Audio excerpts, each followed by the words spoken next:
Well, ladies and gentlemen, welcome to another episode of Ask the Zamboni Experts. Our topic today is Big League Resurfacing. I'm here with our guest today, Robert Boileau, who's our sales director of Robert Boileau Inc. We also have Francois Martindale, director of ice quality and standards for the Los Angeles Kings out of Staples Arena. And finally, we have infamous Art Johnson from London, Ontario, who's a facility equipment operator, formerly the chief engineer of operations of Budweiser Gardens. Gentlemen, welcome. Thanks for joining us. Thank Hey, you. how's everyone?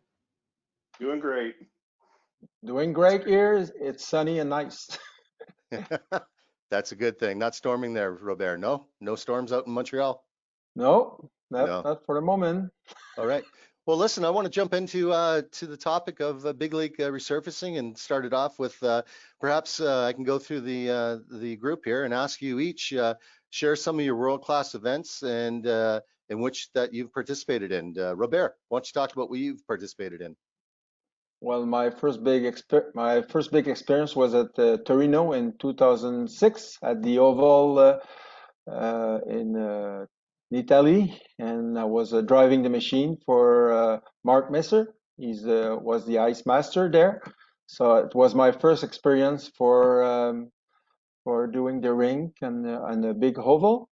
I used to teach and drive the machine more for hockey ring and Olympic ring. So for me, it was a quite of experience. And after the 2 weeks, I think I was a little bit much better with Mark and the good help he gave me. And it was a quite of an experience for me.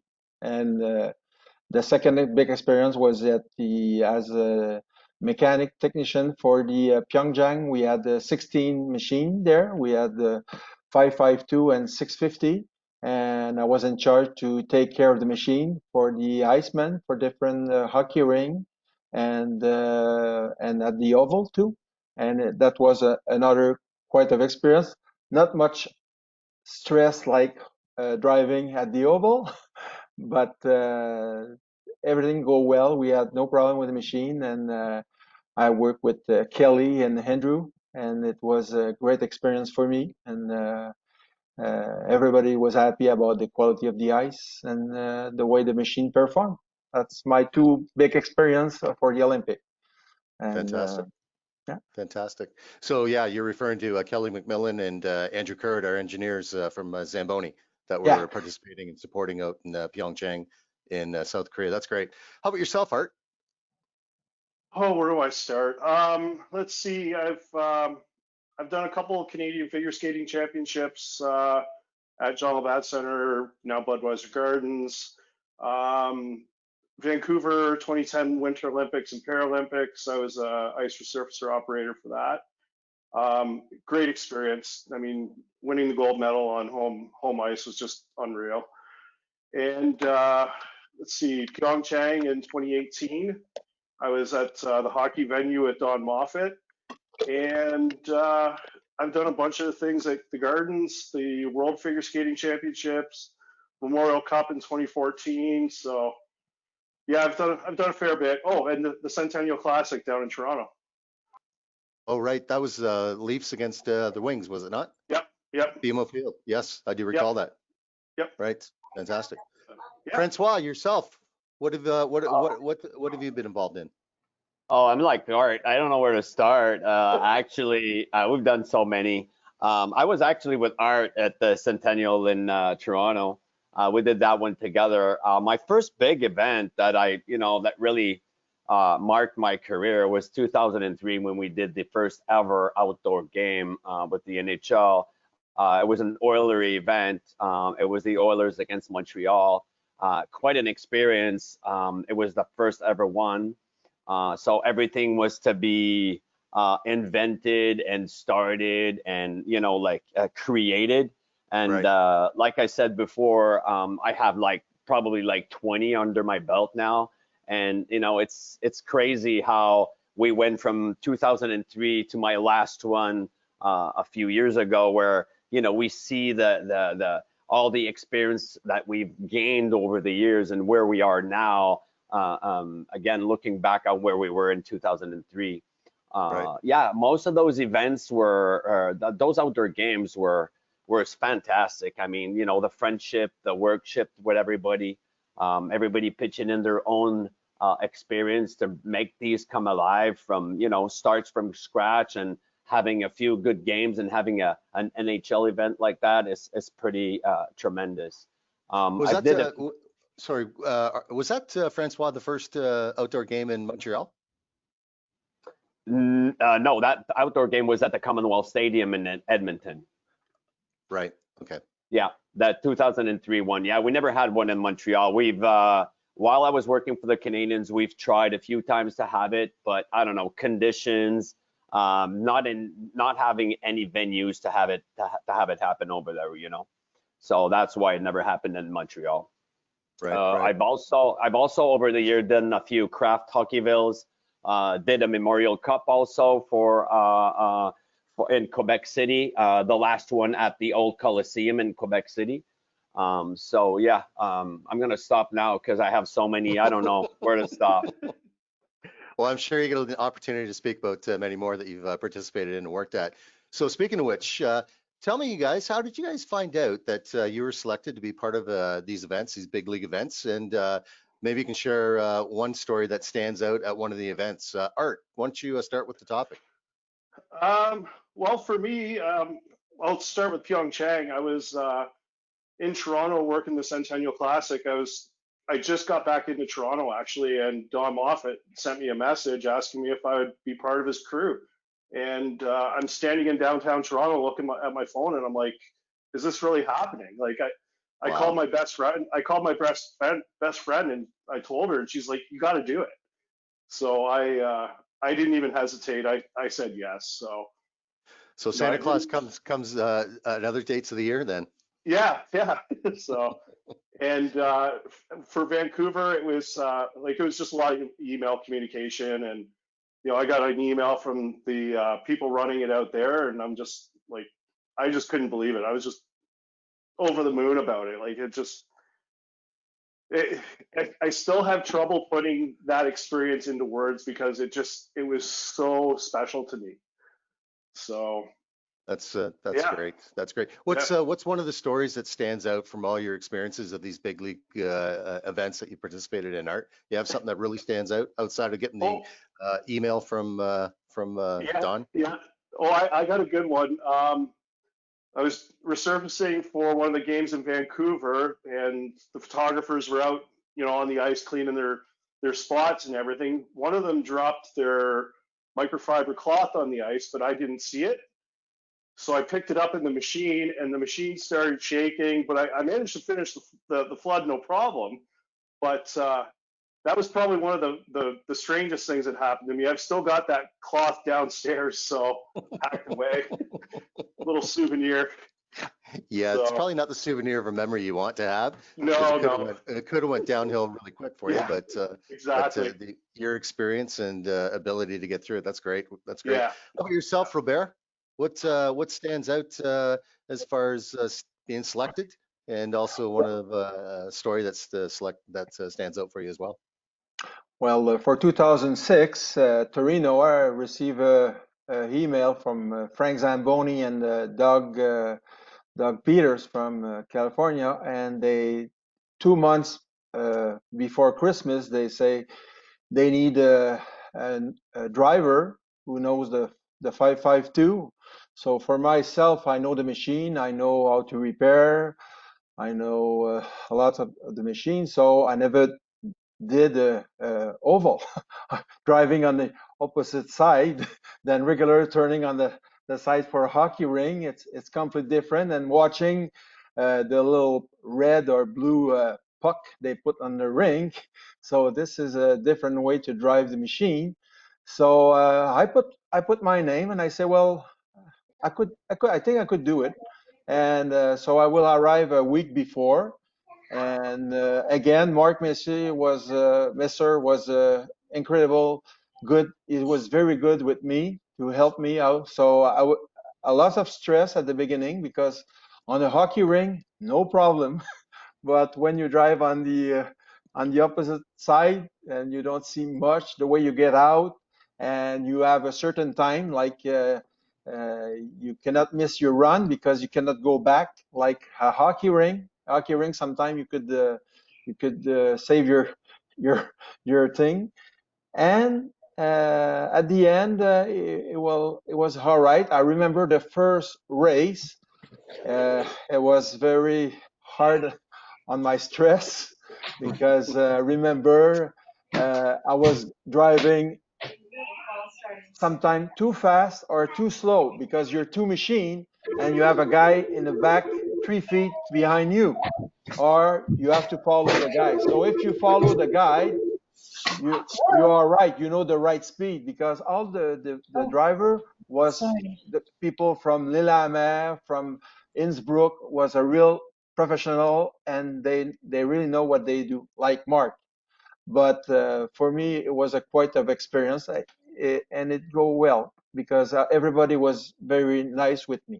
And the thing, what I remember one time, my time was supposed to be 10 minutes, 9 minutes, 55 seconds on the ring, and I was like 10 minutes plus 5 seconds or 10 seconds, and I could read on my radio walkie-talkie, "Hey guys from Montreal, if you could let's stay on the time, just leave," because we broadcast for 80 million people. So please. So you had no stress whatsoever, none Oh whatsoever, yeah, you wrote there. yeah. I prefer hockey. I prefer Yes, hockey, yes. and Well, that's why when they ask me for Pyongyang, do you want to go to Pyongyang? I say not as a driver. I will go for the mechanic. Give me any trouble, any maintenance, any modification on the machine. I will be happy. well, I mean, you might not want to say that too quickly. I mean, Beijing's coming up in 2022. Might need you. Never say never. Hey, No, Francois, how about yourself? Actually, my first ever again is that 2003 game really, like I said, marked my career.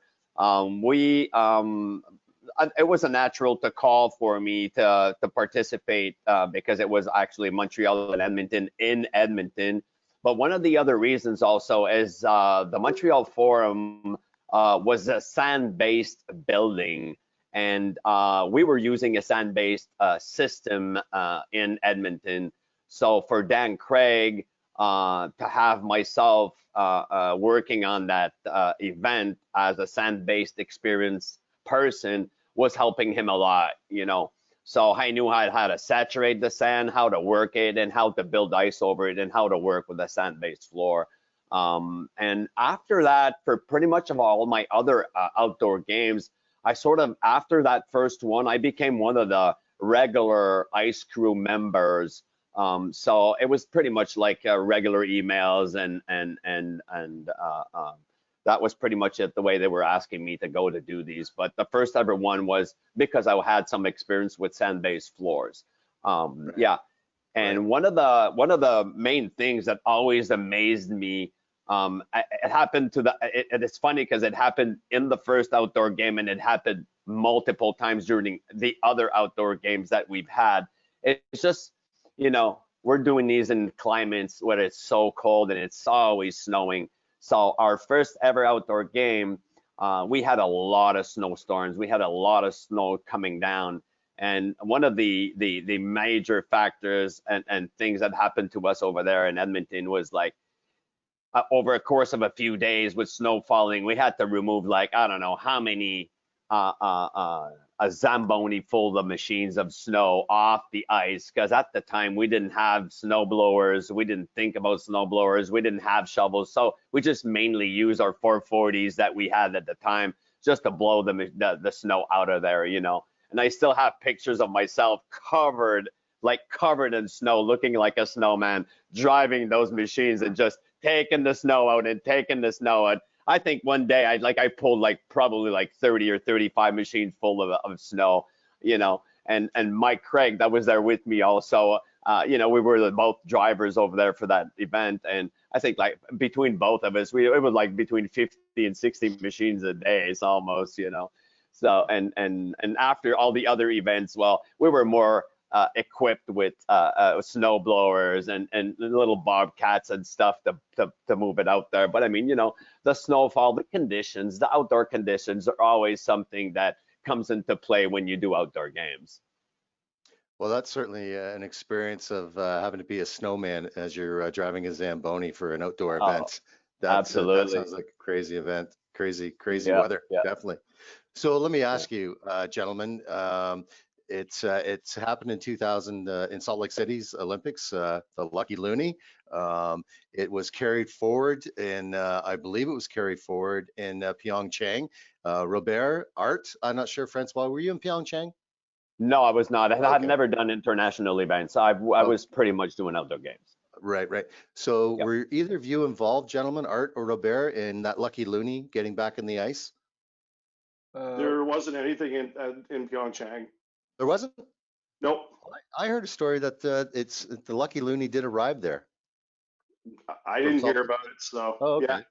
All yeah. right. I thought maybe you guys might have had some Yeah. involvement there. What about And pregame? You guys, anyone have a ritual? Anyone wear something unique, superstitious? Share with the audience. I, Anything, Robert? I could tell no, but I could tell you in Torino, Mark Misser put on the ring a beer cap from Canadian bottle somewhere made from Canada. Jeffrey Molson would be happy to May- see that. may- yeah, it was the only thing he put on the oval. Yeah. How about yourself, Art? Any ritual? Any? For me, I think I just kind of try and find a quiet spot, just sit down and relax for a few minutes and just clear my head. It's because once you get on the ice and you've got say 17,000 people watching you, it can be overwhelming. So You know, I just go that ahead. is really interesting because all three of you have had experience in massive crowds and stadium crowds, Yep. performing your duties, and still to this day, it sounds like you folks still get nervous when you're on the Zamboni in front of a huge crowd.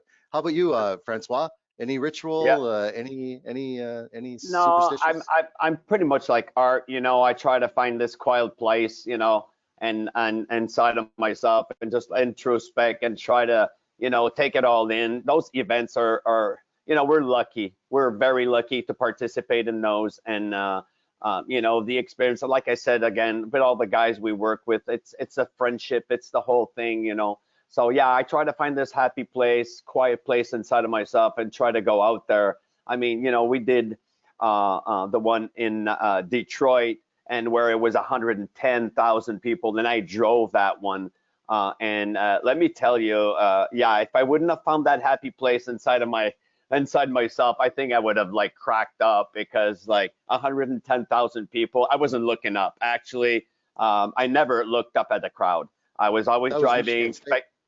Yeah, Michigan State, absolutely. And I was just looking ahead, looking at my work, looking at my results, I was trying to, to focus on my work. So yeah, that's pretty much what I do too. That's great. So, gentlemen, you've been to a lot of places, some for overseas events. What's the favorite food that you can share that you've enjoyed the most at these events, whether it be Pyeongchang or any of the other events that you've attended? Robert? Well, Italy for me, I said they food, not wine. no, but the food was great in Italy. Pyeongchang was good, but I think uh, we had a lot of rice in Pyeongchang, and it was almost the same thing every day. I remember the guy at the hockey rink, lots of McDonald bag Yep. we saw on the garbage. Every day when So, I visit my machine, I could see the guy with the McDonald stuff on the table. so kimchi is not one of your main staples now. The kimchi that you get in Korea. Well, Pyeongchang was good, but in Italy it was very, very good. The Yeah, restaurant, the food was excellent. nice. How about you, Art? Any great Well, plate that you enjoyed the most?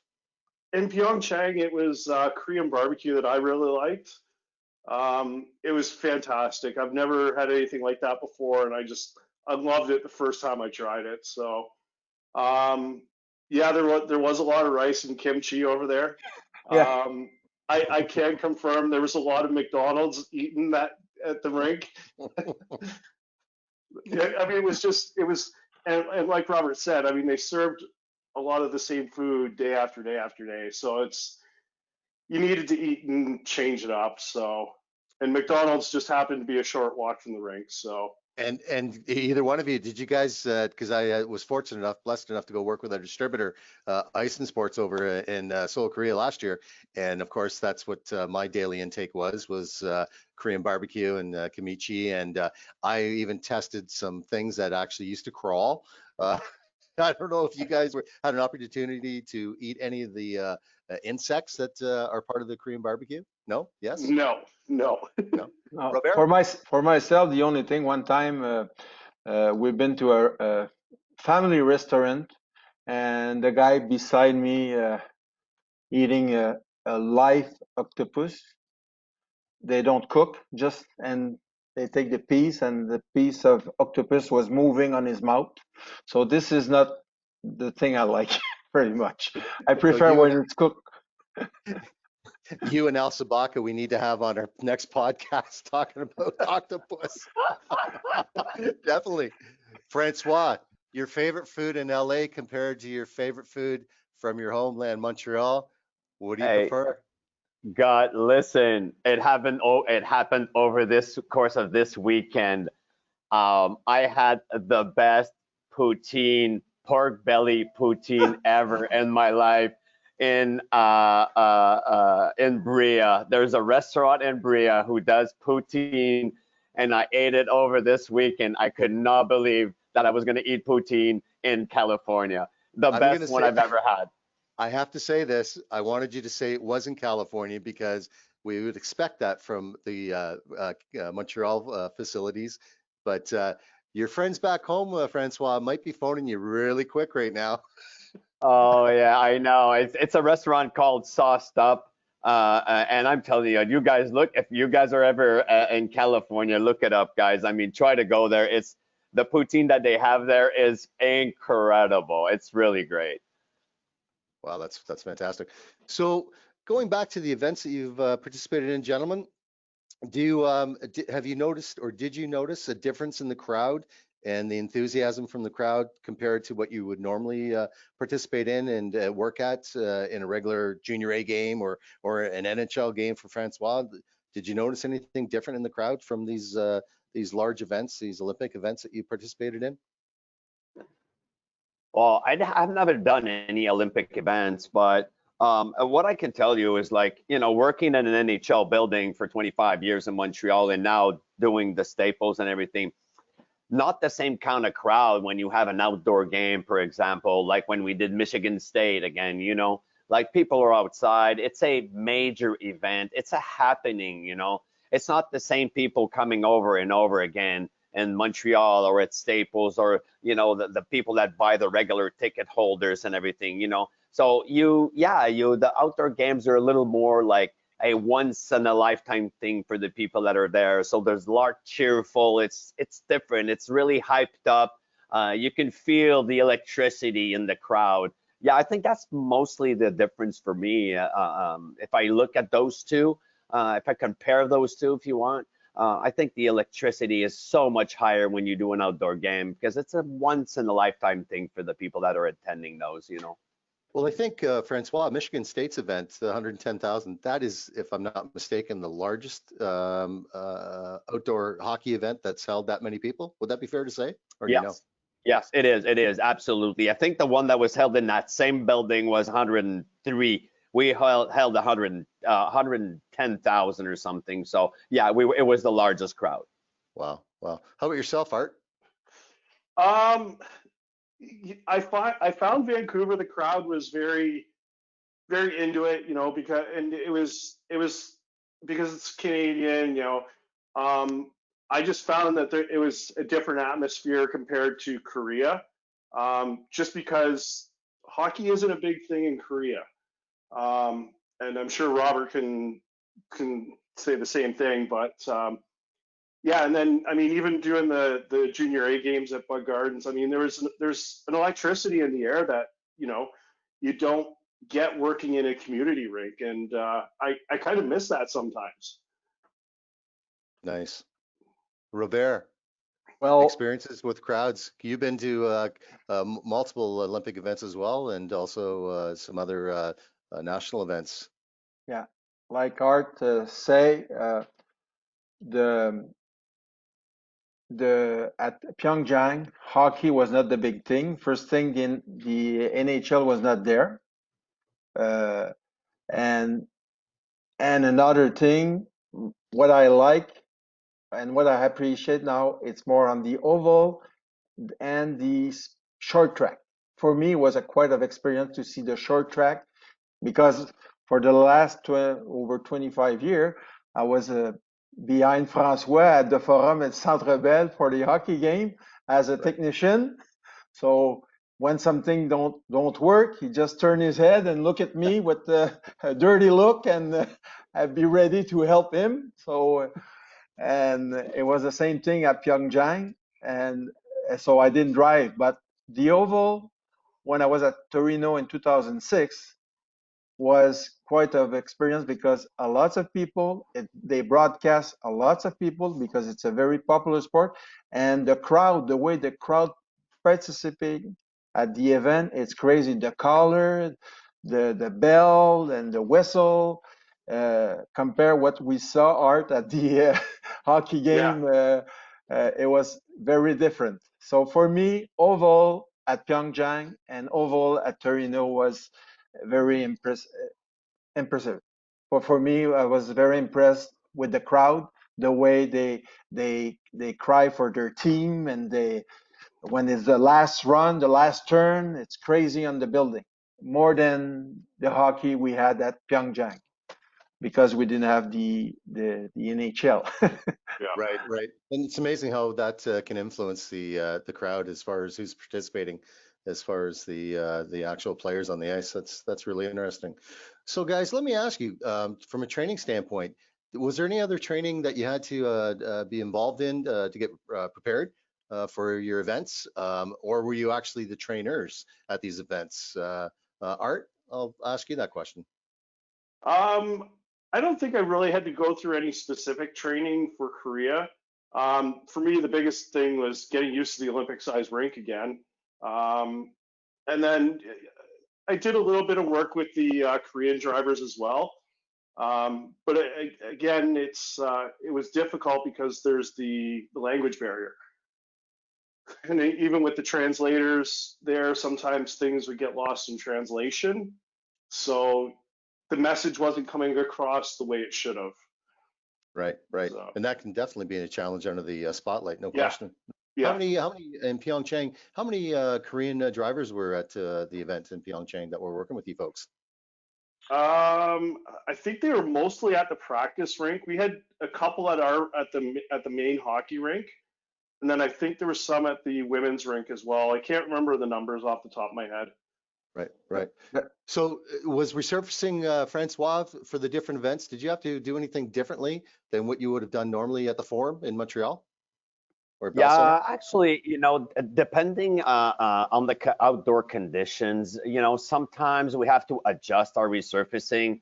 We'll sometimes just do like wash water cuts, or we're gonna do like, we have double machines for sure. We use two machines, and sometimes we're gonna do like a normal resurface and bring the third machine on just to put water down, or depending if the ice is really brittle and depending on the outdoor conditions. Yeah, we have to adapt. I think the main thing for those outdoor events is you need to be able to adapt to anything. If it's raining, if it's snowing, if it's brittle, if it's too cold, or if it's too warm, you have to adjust your cutting or your water that you're putting down, or sometimes we'd bring the machines twice on the ice. So sometimes the NHL would give us that time and would make sure that we have the full 18 minutes to resurface, So I think that the big thing, as far as I'm concerned, what I learned over the years was the ability to be able to adapt to any kind of conditions that we had out there,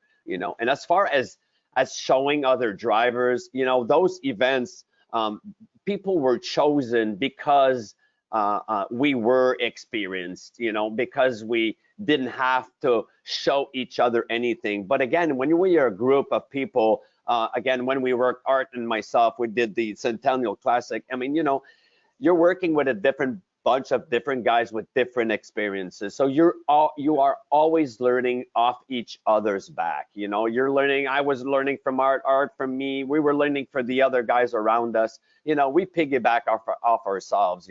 So I think that's another thing. Working those events was fantastic because we could learn from each other. So, and what I read into that, Francois, it sounds like you guys were sharing your secrets of experience based on your experiences of previous events you've worked in. Robert, over in Italy, you probably, because you were doing the oval for short track, long track, and you've done a traditional ice hockey rink. Why don't you share a little bit about how that looks compared to oval to traditional ice hockey? Well, it's completely different. The way you drive, you use a lot of the wash water, like at the oval. And again, the ring, it's the most important thing for the athlete who practice for 4 years, and they have one race, and the ring have to be perfect. They have one chance, and so every night measuring the ice. Every night they were measuring the ice, shaving the ice every night. And another thing we saw is those athletes got a coach, and the coach watching you when you do the ice. They watch you how you drive the machine and how you shave and how you put the water. So it's like having two eyes behind your head watching you all the time. I saw some people walking beside me and watching and tell me, oh, too much water, too much cut. And Mark Messer say, don't worry about that guy. He's crazy. don't, hey, don't worry. Don't take care of that guy. So just do your job. And I was lucky because the guy who was working was a real professional. He was coming from Frankfurt, and he did a lot of international event. So for me, it was a quite of experience driving the machine. And again, you have 9 or 4 minutes or 9 minutes, depend how long you do your track, and working with 2 machines. In Pyeongchang, one time they did the ring with 3 machines at the same time.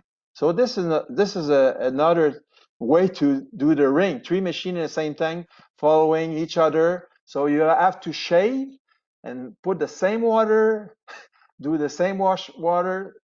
The 3 machine has to do, because you're on 3 tracks. So 3 competitor race on 3 sheet of ice has to be the same temperature. If you put too much water, it's gonna change temperature and it's gonna change everything.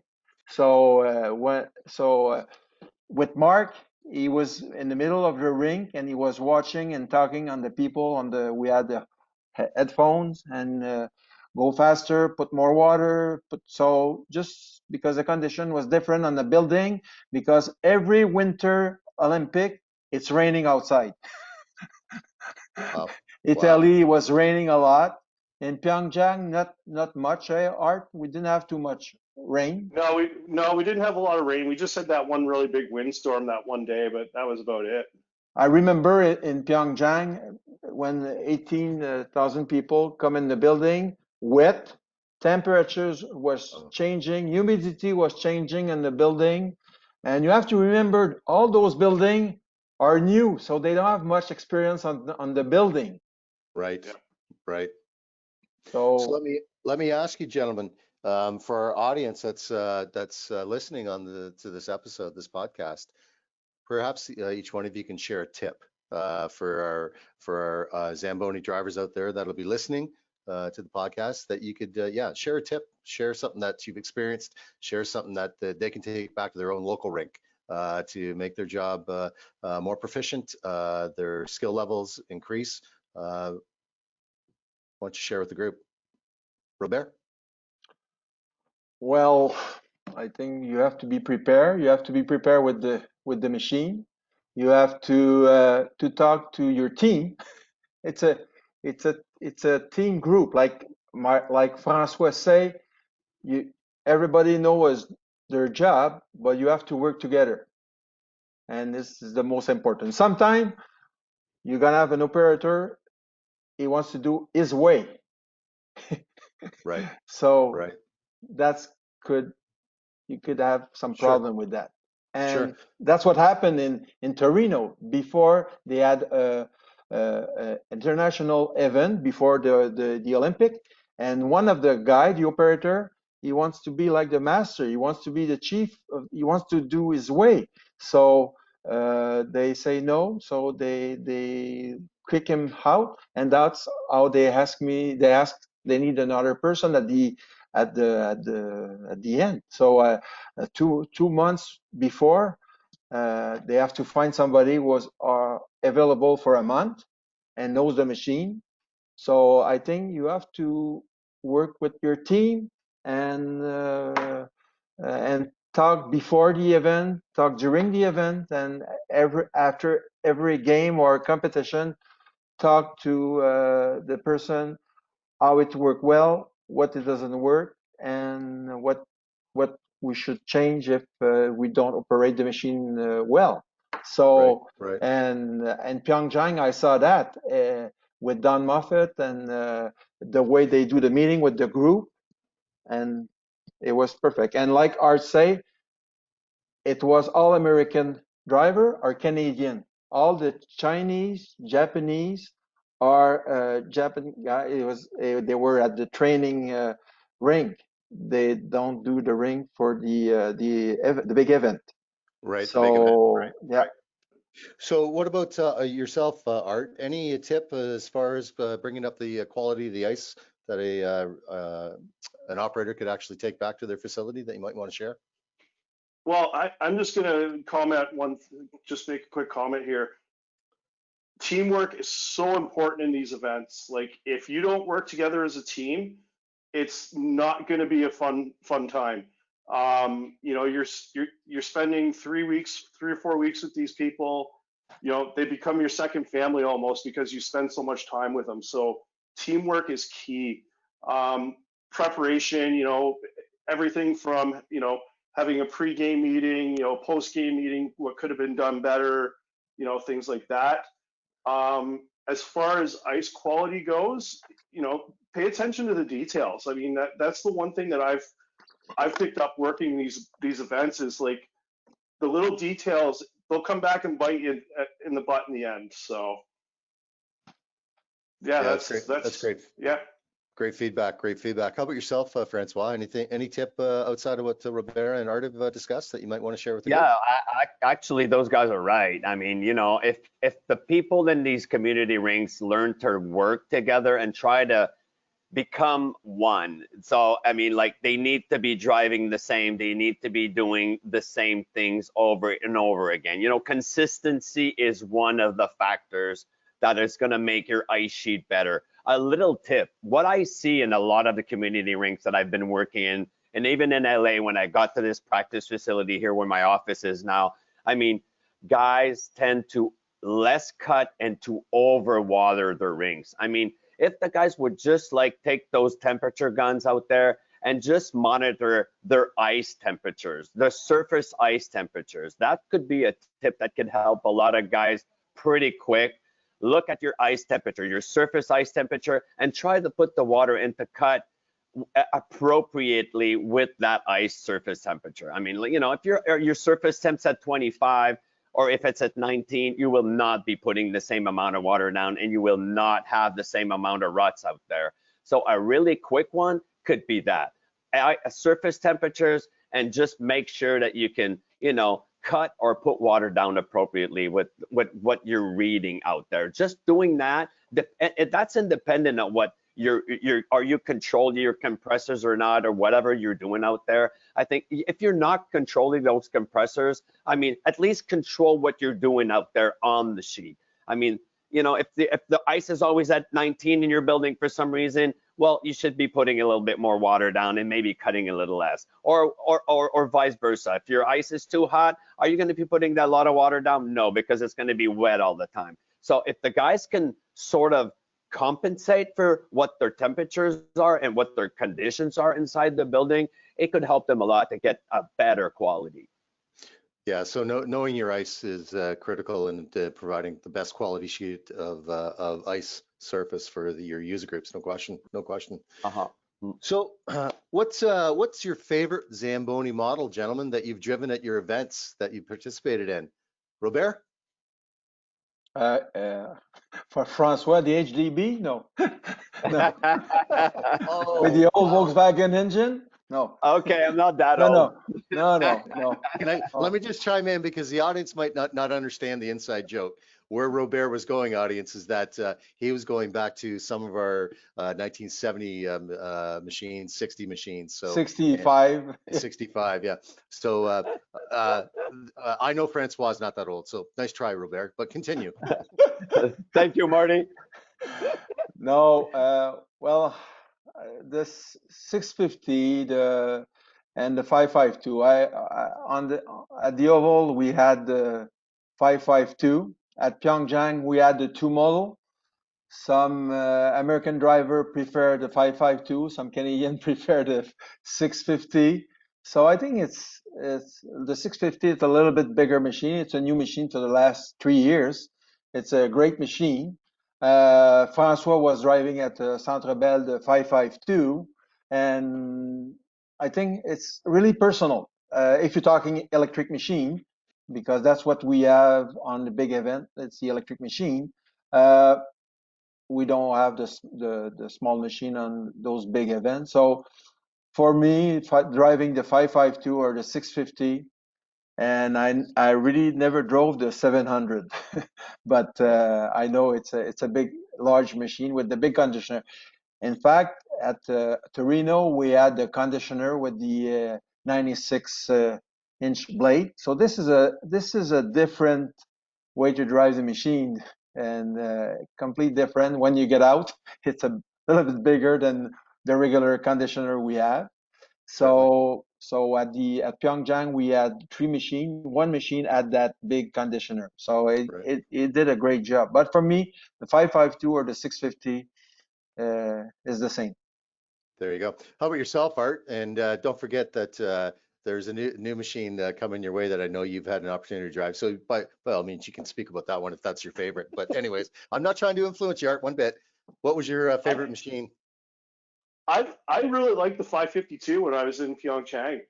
I've driven the electrics before, and I don't know, just I was used to the 520, so the 552 is a very comparable to me. So I really like that one. The 650 was nice, but it was different. It took a bit of getting used to. So, and of course I do like the 450 model as well. So I know, shameless plug. We use the 440s, 445s at the city rigs. So transitioning from the 440, 445 over to the 450, it's seamless. Nice, So, nice. yeah. Francois, what about yourself? Any particular machine that you've enjoyed driving the most at your events? Oh, I've driven so many different brands and so many different kind of machines at those events. I have to refer, like Robert was saying, I have to refer to my years in Montreal, what I drove forever over there. And for the last 15 or 20 years, we were the first out in Montreal to have the electric 552s.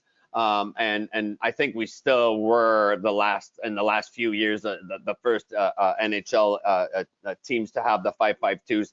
I just love those electric machines. I mean, they're so convenient to drive. They're comfortable. They do the work. I mean, I just love those electric machines. I don't drive anymore because here I'm a director and I have drivers down here now. And I don't drive at the practice facility either. But I mean, no, driving, I would recommend the 552s electric. I love those machines. I got to ask, we do have another host slash guest listening in on this. Mr. Peters, Doug Peters, a regional manager from our California facility. Doug, did you want to ask that question or put that point out there? No, I just thought it was a great response from Art. You know, shameless plug for the U.S. plant and the 552. And you know me, Marty, I never beat a dead horse, so I'm never going to bring that up again. I love it. I have to tell, we sold from California over 240 electric 552 in my territory. And for the last few years, we sold over 40 650. So I don't talk much with Doug, but one day we will go back with the plant in Paramount. But the two machines are a really good product. And now we got the 450, and it will challenge the choice of the customer. They have 3 model of machine now. Well, that's exactly. Well, they have more than 3 because Doug's also producing out of the Paramount, California plant, the 552 lithium ion machine. Oh yeah. So there's options. And we will be coming out with a 5XX lithium ion out of our Brantford facility here in Canada. So what about options, gentlemen? Our fast ice, our level ice, our advanced watering system, our auger washout system. Any of those options been available during these events that you've worked with? Francois? No, not really. We have not used any of those during our outdoor events. It was pretty much our regular machines. Again, those outdoor conditions are so weird. I mean, everything you can control and have like regular equipment and everything, I think it's the best. I mean, no, we did not use any of those in our outdoor events. Right. How about Robert? How about yourself? Any experience Well, in any events? now all the machine we have got the snow breaker, automatic snow breaker. This is Right. and the watering advance system. Everybody wants that, and now much more and more we sell the laser. So Well, so this that will 2022 will be the first Olympic event to have the level ice laser system that we offer on our machines at that event. So it'll be interesting to see uh, um, the quality and the difference. Well, and speaking of Art, you've had an opportunity to work with both, being chief engineer at Budweiser Gardens. But have you used those options at any of the events that you've participated in? Not at the events that I've been a part of. I know the rink that I'm based out of with the city, we have the level ice system, and the operators, we all bought into the system, and that was the big thing was the operators had to come together on that and understand it because it just takes one operator to change something, and then next thing you know, everything's all out of whack. So yeah, it's been a good experience. I really enjoy having the level ice.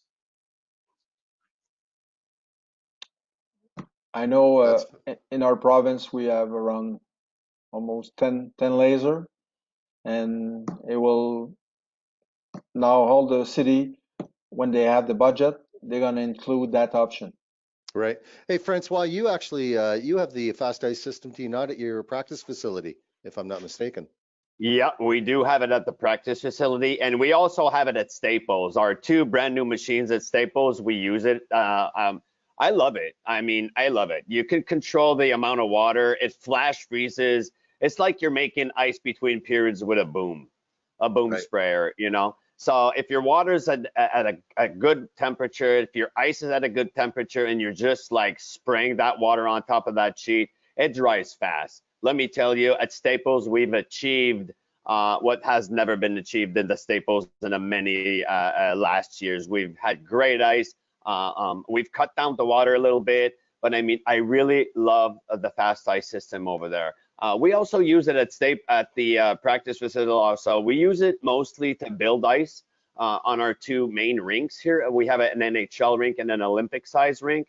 So we use it a lot to build the ice. I mean, it's fantastic. You don't need 4 or 5 guys holding the hoses and everything. I think it emulates the boom sprayer a lot, and I think it was one of the good features that I saw coming along in the last years. That's great. That's great feedback. Thanks for sharing. Thanks for sharing, gentlemen. So I'm Bobby. I'm little Bobby. I'm 10 years old, guys, and I look up at and I'm living in hockey rinks, playing hockey as a young little fellow, and I want to be a Zamboni driver, and I want to participate and be a part of what you gentlemen have been a part of. What would you share with that 10-year-old little Bobby to be able to do something like that? Robert, I'll let you have it. I really didn't understand what you mean by when you were Well, a child's dream of being a Zamboni driver and driving for the Olympics or an outdoor event. What would you share with them to be able to achieve that type of goal that you might have? every kids when they go in a building they want to sit on a machine. Yes. So and I know we sometime at the office people knock on my door front and we're closed and little kids want to go in the backyard to sit on a machine and just having the feeling how is it because at the municipality ring they don't leave him the permission to sit on a machine. So no, I think all the kids want to drive a machine, and when they what they want, and they want to see everybody, like the spectators, see him driving the machine, and it's a dream of all the kids. But Sure. I was a hockey player when I was young. I never thought one day I'm gonna repair a machine, I'm gonna drive a machine at the Olympics. So you never know where you're gonna go from where you start. So true. So true. Things can change. What about you, Art? What would you share with a Bobby or a Karen that one day wants to drive a Zamboni for a big event? Well, honestly, Marty, when I started back in the arenas back in 1986, 87, somewhere around there, I never in my wildest dreams thought I would be lucky enough to do what I've done today. I've worked hard to get to where I am. I've met a lot of great people along the way that have backed me up a lot, and it's working these big events that gets my name out there, and that's why I was invited to Toronto. That's why I was invited to Korea. It's because these people saw what I was like on the ice and as part of a team. So I mean, just be outgoing, work hard, and yeah, that's really all I can say. Yeah, that's great feedback, Art. Some of the operators that work in municipal rinks think that that's the end and that's all they're ever going to do. But the opportunities are endless if they're in the right place at the right time. And you three have definitely been able to experience that. Well, gentlemen, I want to thank you for participating in this episode of Ask the Zamboni Experts. I want to thank you on behalf of myself and the Zamboni Company. I wish you all the best. And stay tuned for our next episode of Ask the Zamboni Experts podcast. Thank you, folks. You're welcome. Thank you. You're welcome.